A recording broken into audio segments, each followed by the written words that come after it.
Hello. Come one, come all to the first day of Frankenstein. How exciting. I'm real excited to read this book. If this is your first time joining us, I first of all hope that my stream is okay because it looks real janky. So I'm just going to chillax here and wait to see if my mouth catches up with my.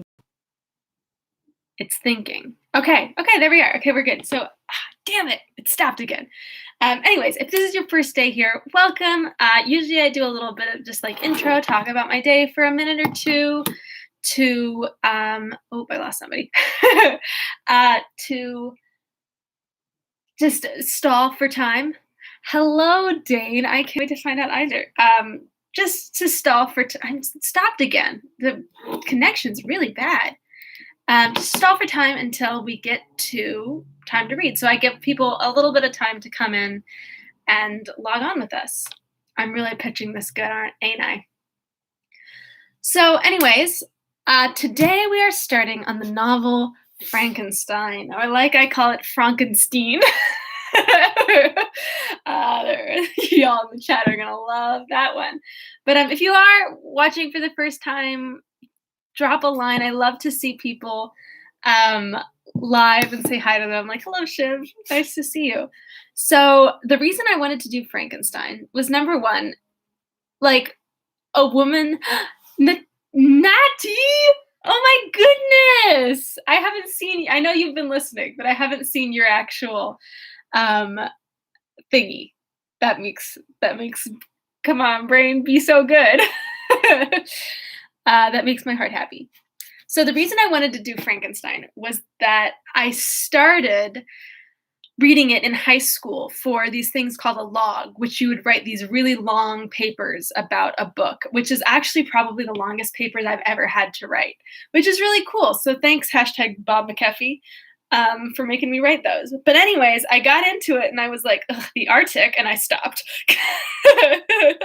So this will be my first time going through it. I also kind of chose it because I saw a play version of it with Benedict Cumberbatch and some other dude whose name I can't remember. But he also played Sherlock. He played the elementary Sherlock. But I was like, I have to stop choosing things because Benedict Cumberbatch was in them. And so instead I chose this play called Rhinoceros, which was a really weird play. And then I got into Rhinoceros and I finished it and I was like, I'm gonna look up pictures of like this play. So I looked up pictures of the play and lo and behold, who's in Rhinoceros but Benedict Cumberbatch. He will not let me escape him. He's obsessed with me. I don't know what's up with him. But anyways. Would love to be. That's the plot of Rhinoceros. Love Rhinoceri. Would love to be one day. Okay, enough with Rhinoceri. Enough with Benedict Cumberbatch. Let's start Frankenstein. So it starts off with letters, as I found out last night. You want to know one of my literary pet peeves? So Dane. So you know how they put an introduction in the beginning of the book where they're like, let me explain this book to you because you haven't read it before and I'm going to tell you every plot point that happens just so you're disappointed and sad. And I never read the introductions.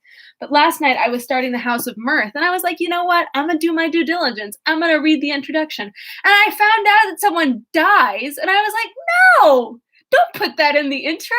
I haven't read the book yet. So I'm upset about introductions. So I never advocate for reading them. That is far, far besides the point. So let's actually do this. All right. Volume 1 of Frankenstein. Woo! I'm so excited. Letter 1. To Mrs. Saville, England. St. Petersburg, December 11th, 17-something. You will rejoice to hear that no disaster has accompanied the commencement of an enterprise which you have regarded with such evil forebodings. I arrived here yesterday, and my first task is to assure my dear sister of my welfare, and increasing confidence in the success of my undertaking. I am already far north of London, and as I walk in the streets of Petersburg, I feel a cold northern breeze play upon my cheeks, which braces my nerves, and fills me with delight. Do you understand this feeling? This breeze, which has traveled from the regions towards which I am advancing, gives me a foretaste of those icy climes.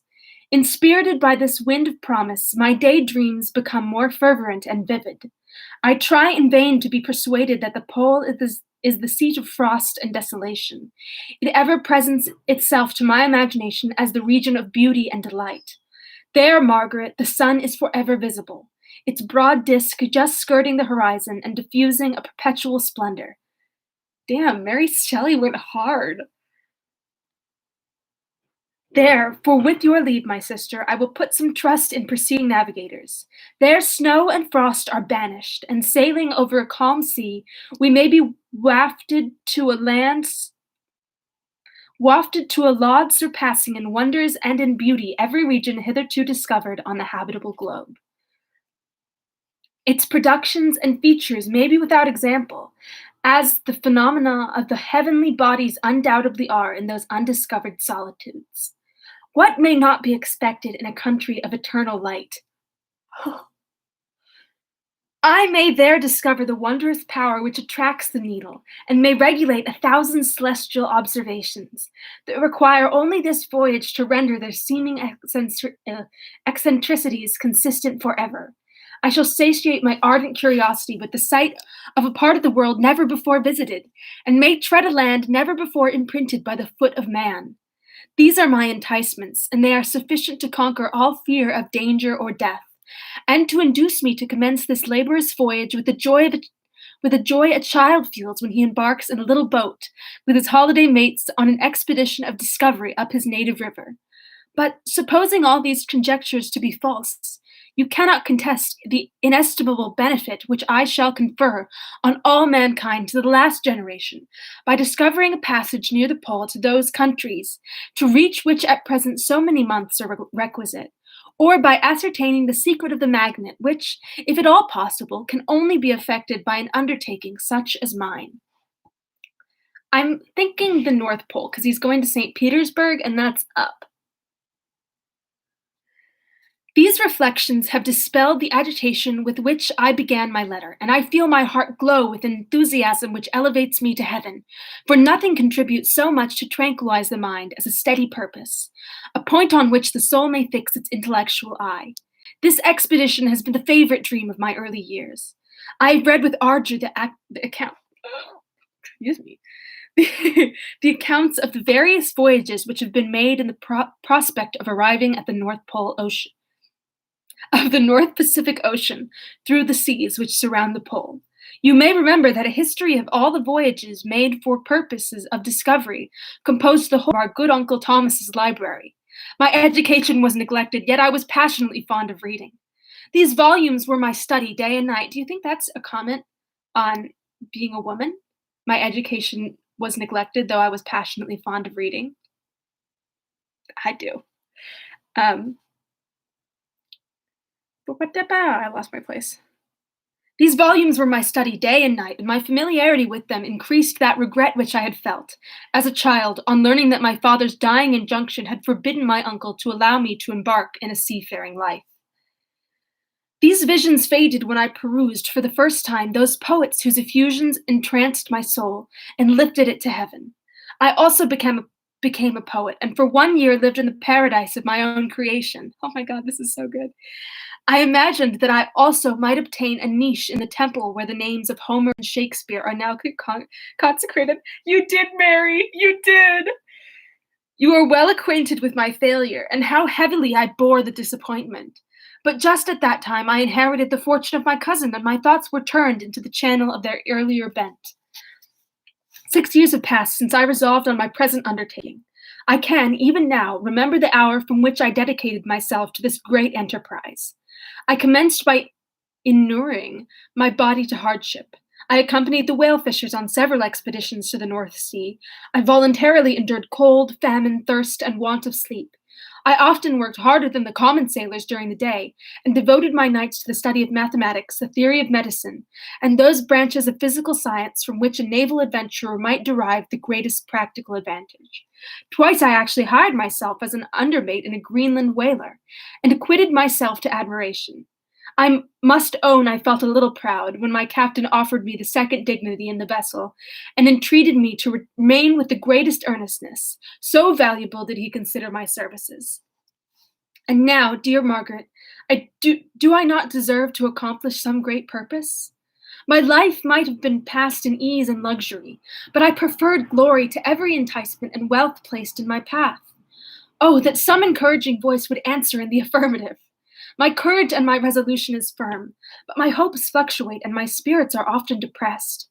I am about to proceed on a long and difficult voyage, the emergencies of which will demand all my fortitude. I am required not only to raise the spirits of others, but sometimes to sustain my own when theirs are failing. This is the most favorable period for traveling in Russia. They fly quickly over the snow in their sledges. The motion is pleasant and, in my opinion, far more agreeable than that of an English stagecoach. The cold is not excessive if you are wrapped in furs, a dress which I have already adopted, for there is a great difference between walking the deck and remaining seated motionless for hours, when no exercise prevents the blood from actually freezing in your veins. I have no ambition to lose my life on the post road between St. Petersburg and Archangel. I shall depart from the latter town in a fortnight or 3 weeks, and my intention is to hire a ship there, which can easily be done by paying the insurance for the owner, and to engage as many sailors as I think necessary among those who are accustomed to the whale fishing. I do not intend to sail until the month of June. And when shall I return? Dear sister, how can I answer this question? If I succeed, many, many months, perhaps years, will pass before you and I may meet. If I fail, you will see me soon again. You will see me again soon, or never. Farewell, my dear, excellent Margaret. Heaven shower down blessings on you, and save me, that I may again and again testify my gratitude for all your love and kindness. Your affectionate brother, R. Walton. Well, he's not Frankenstein. Letter 2. To Mrs. Saville, England. Archangel, 28th, March 17 something. How slowly the time passes here, encompassed as I am by frost and snow. Yet a second step is taken towards my enterprise. I have hired a vessel and am occupied in collecting my sailors. Those whom I have already engaged appear to be men on whom I can depend, and are certainly possessed of dauntless courage. Walton's monster doesn't quite have the same ring to it. Sorry. But I have one want which I have never yet been able to satisfy, and the absence of the object of which I now feel is most severe evil. I have no friend, Margaret. When I am glowing with the enthusiasm of success, there will be none to participate my joy. If I am assailed by disappointment, no one will endeavor to sustain me in dejection. I shall commit my thoughts to paper, it is true, but that is a poor medium for the communication of feeling. I desire the company of a man who could sympathize with me, whose eyes would reply to mine. You may, I'll keep it to myself. You may deem me romantic. Okay. This sure does sound romantic to me. You may deem me romantic, my dear sister, but I bitterly feel the want of a friend. I have no one near me, gentle yet courageous, possessed of a cultivated as well as of a capacious mind, whose tastes are like my own, to approve or amend my plans. How would such a friend repair the faults of your poor brother? I am too ardent in execution and too impatient of difficulties. But it is a still greater evil to me than I am self-educated. For the first 14 years of my life, I ran wild on a common and read nothing but our Uncle Thomas's books of voyages. At that age, I became acquainted with the celebrated poets of our own country, but it was only when it had ceased to be in my power to derive its most important benefits from such a conviction that I perceived the necessity of becoming acquainted with more languages than that of my native country. Now I am 28, and am in reality more illiterate than many schoolboys of 15. It is true that I have thought more, that my daydreams are more extended and magnificent, but they want, as the painters call it, keeping, and I greatly need a friend who would have sense enough not to despise me as a romantic, and affection enough for me to endeavor to regulate my mind. For well, these are useless complaints. I shall certainly find no friend on the wide ocean, nor even here in Archangel among merchants and seamen. Yet some feelings, unallied to the dross of human nature, beat even in these rugged bosoms. My lieutenant, for instance, is a man of wonderful courage and enterprise. He is madly desirous of glory. He is an Englishman, and in the midst of a national and professional prejudices, unsoftened by cultivation, retains some of the noblest endowments of humanity. I first became acquainted with him on board a whale vessel. Finding that he was unemployed in the city, I easily engaged him to assist in my enterprise. The master is a person of excellent disposition, and is remarkable in the ship for his gentleness and the mildness of his discipline. He is indeed of so amiable a nature that he will not hunt, a favorite, and almost the only amusement here, because he cannot endure to spill blood. He is, moreover, heroically generous. Some years ago he loved a young Russian lady of moderate fortune, and having massed a considerable sum in prize money, the father of the girl the father of the girl desired oh damn, I lost it. Sorry. The father of the girl consented to the match. He saw his mistress once before the destined ceremony, but she was bathed in tears and throwing herself at his feet, entreated him to spare her, confessing at the same time that she had loved another, but that he was poor and that her father would never consent to the union. My generous friend reassured the suppliant, and on being informed the name of her lover instantly abandoned his pursuit. He had already bought a farm with his money, on which he had designed to pass the remainder of his life, but he bestowed the whole on his rival. This sounds like some Eleanor Dashwood bullshit. Together with the remains of his prize money to purchase stock, and then himself solicited the young woman's father to consent to her marriage with her lover.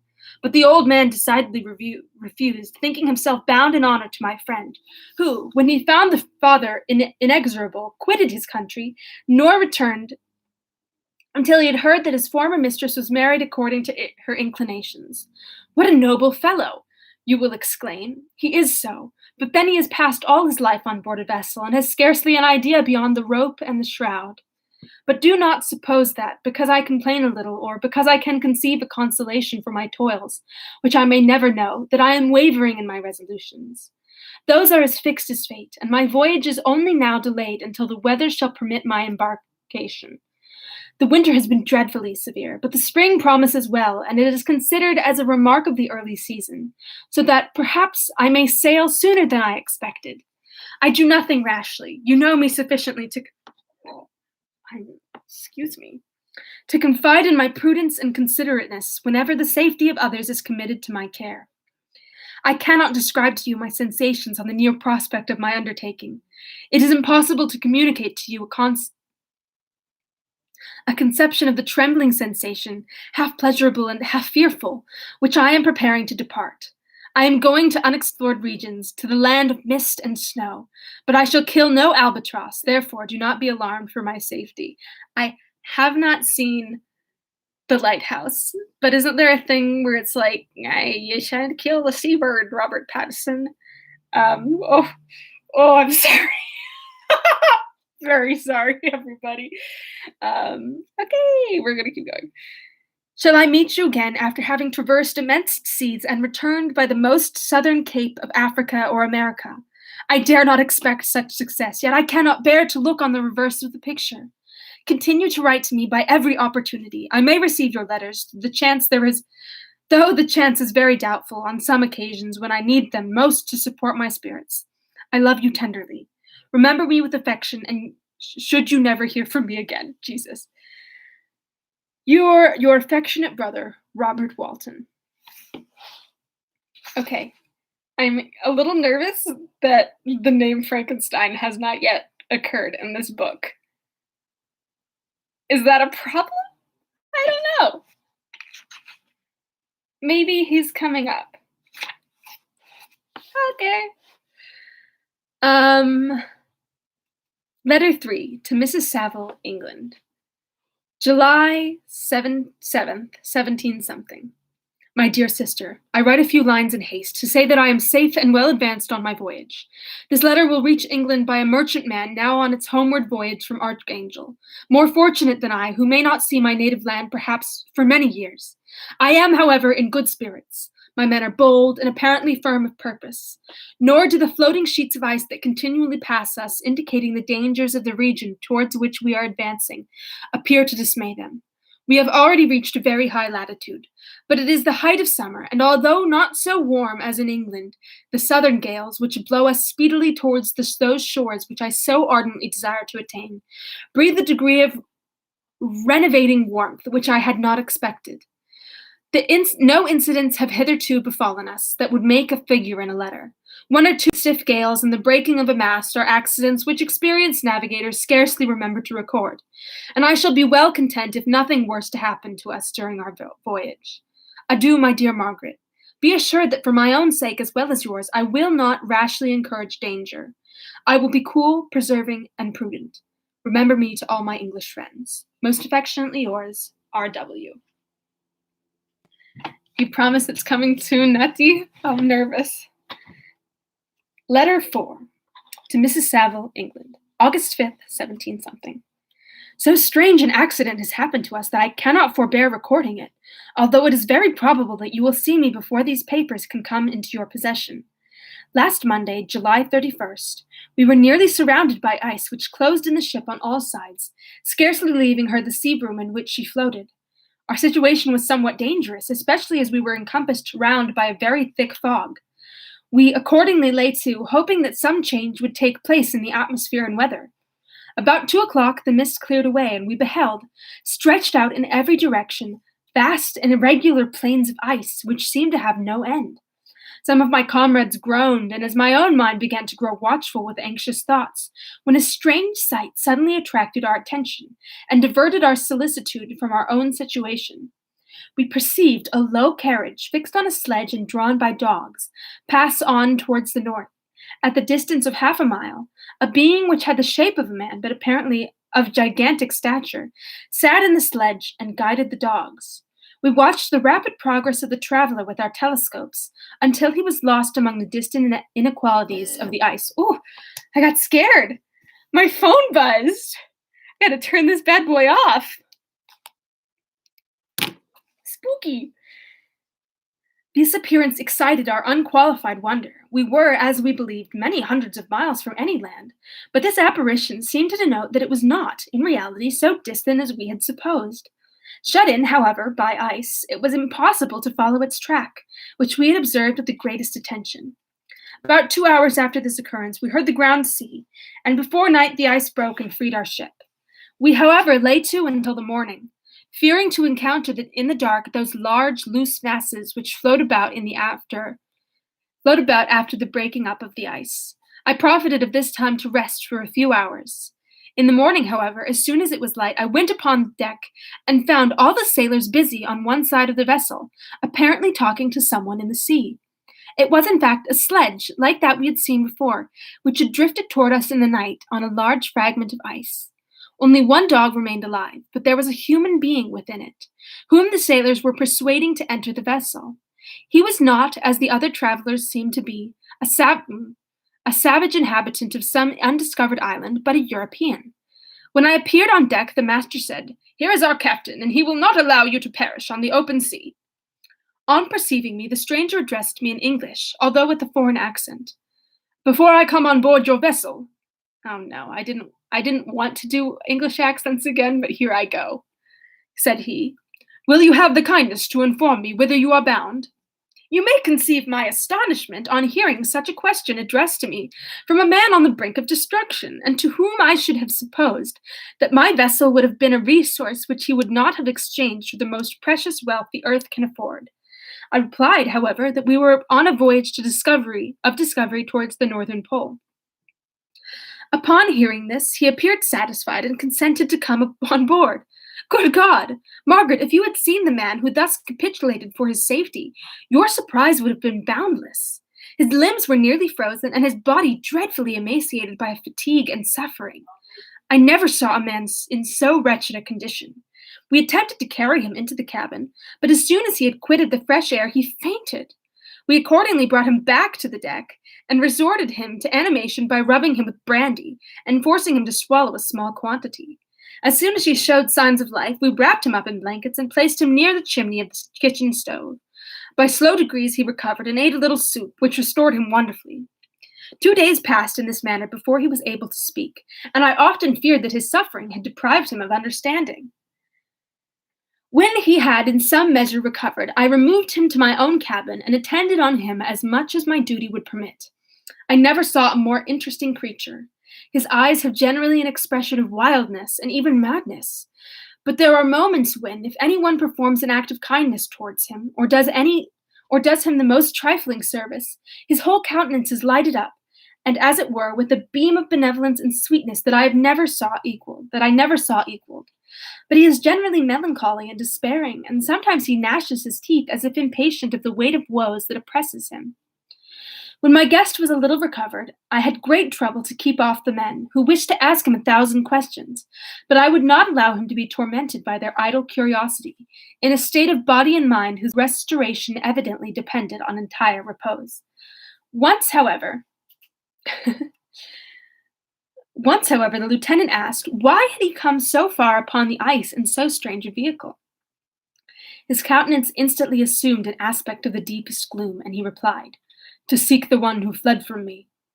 "And did the man whom you pursued travel in the same fashion?" "Yes." "Then I fancy we have seen him, for the day before we picked you up there were some dogs drawing a sledge with a man in it across the sea." This aroused the stranger's attention, and he asked a multitude of questions concerning the route which the Damon, as he called him, had pursued.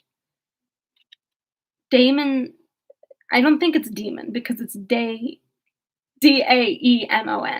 So I'm assuming it's Damon, like the Golden Compass, but you guys can correct me. Soon after, when he was alone with me, he said, "I have doubtless excited your curiosity as well as that of these good people, but you are too considerate to make inquiries." "Certainly, it would indeed be very impertinent and inhuman in me to trouble you with any inquisitiveness of mine. And yet you rescued me from a strange and perilous situation. You have benevolently restored me to life." Soon after this, he inquired if I thought that the breaking up of the ice had destroyed the other sledge. I replied that I could not answer with a degree of certainty, for the ice had not broken until near midnight, and the traveler might have arrived at a place of safety before that time, but of this I could not judge. From this time the stranger seemed very eager to be upon deck, to watch for the sledge which had before appeared.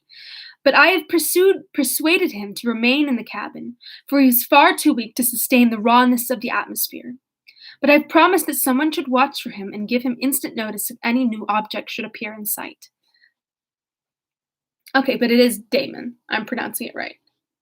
Or not. Just let me know.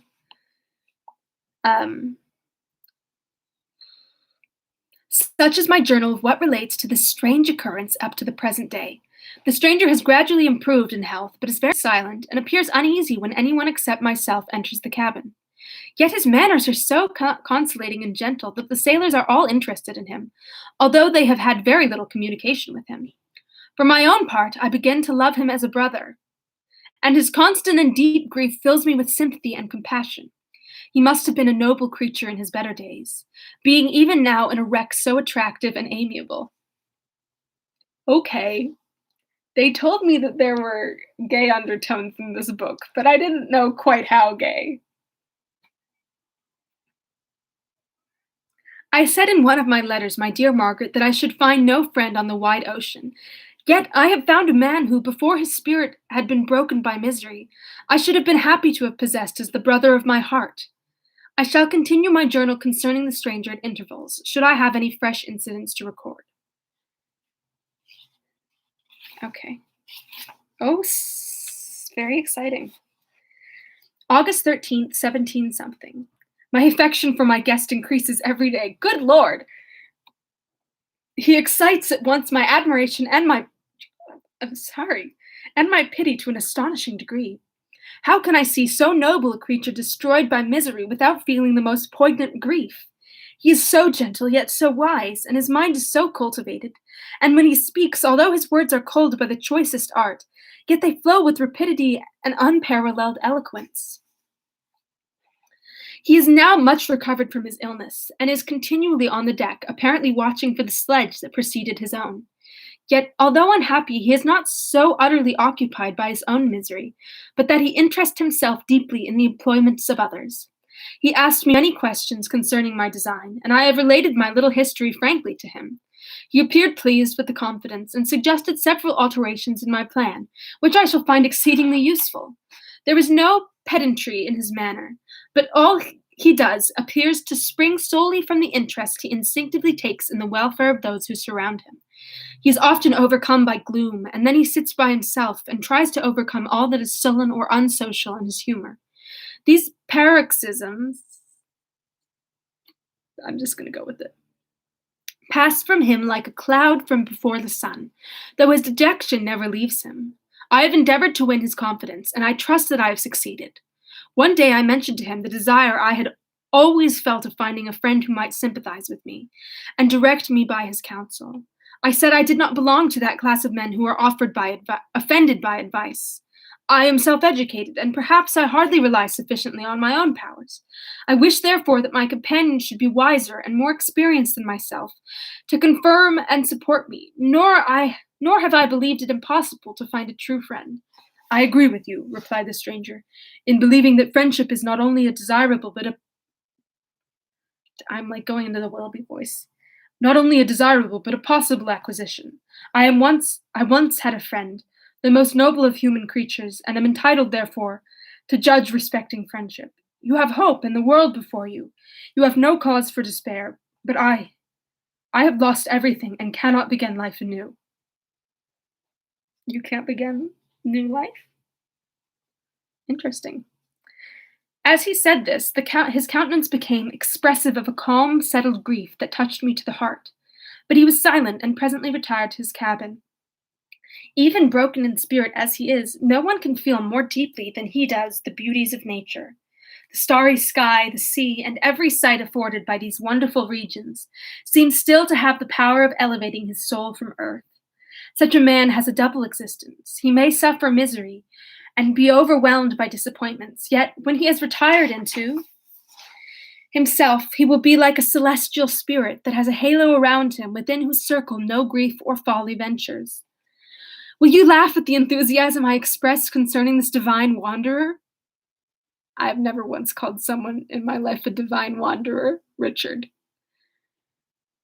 Is it Robert? It's Robert, saw we. If you do, you must have certainly lost that simplicity which was once your characteristic charm. Yet, if you will smile, smile at the warmth of my expressions, while I find every day new causes for repeating them. August 19th, 17 something. Yesterday the stranger said to me, "You may easily perceive, Captain Walton, that I have suffered great and unparalleled misfortunes.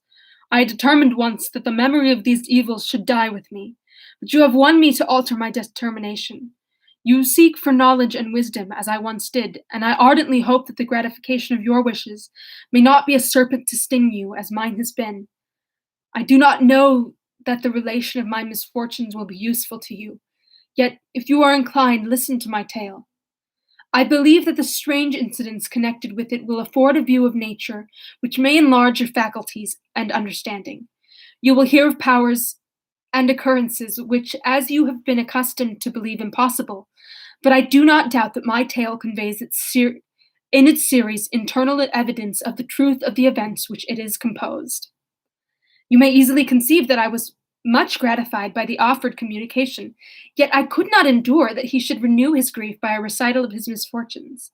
I felt the greatest eagerness to hear the promised narrative, partly from curiosity and partly from a strong desire to ameliorate his fate, if it were in my power. I expressed these feelings in my answer. "I thank you," he replied, "for your sympathy, but it is useless. My fate is nearly fulfilled. I wait but for one event, and then I shall repose in peace. I understand your feeling," continued he, perceiving that I wished to interrupt him. "But you are mistaken, my friend, if thus you will allow me to name you. Nothing can alter my destiny. Listen to my history, and you will perceive how irrevocably it is determined." He then told me that he would commence his narrative on the next day, when I should be at leisure. This promise drew from me the warmest thanks. I have resolved every night when I am not engaged to record as nearly as possible in his own words what he has related during the day. If I should be engaged, I will at least make notes. This manuscript will doubtless afford you the greatest pleasures, but to me, who know him and who hear it from his own lips, with what interest and sympathy shall I read it in some future day? And that's the end of the letters. And tomorrow, we start Frankenstein proper. Also, I have to go grab a bookmark because I don't have one yet. Here in this one, I have a stack of bookmarks. This one is a Romance for Teens bookmark, and I put it in upside down because the top's all floppy. Ooh, okay. What a start. What beautiful language in that first letter. Good God. Good God, Ralton. I'm excited. I'm excited to hear Mary go off. Go off, Mary. Read Percy for filth.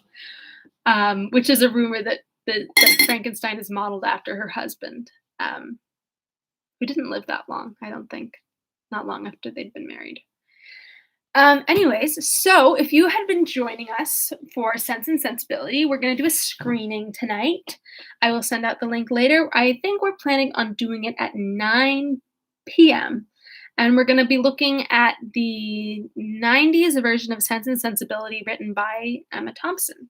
So, if you are, yes, Shiv, I've been sending you emails. Yeah, so hopefully I will see you all there tonight. It's going to be really fun. I can't wait to watch this movie. I really love Alan Rickman as Colonel Brandon. He's so good. I'm just an Alan Rickman stan. Okay, I will log off before I say anything else incriminating about myself. Okay, goodbye. Thanks for joining me on day 1 of Frankenstein. I'm going to try a different bad way to say Frankenstein. Hey, hello, go to a Frankenstein. Sorry, it's not that funny. Yeah, all right, I need to go before I continue to say weird stuff. All right, I'm leaving. Hopefully I'll see you tomorrow. Goodbye. Tomorrow is Saturday, so I'll see you at 3. Bye.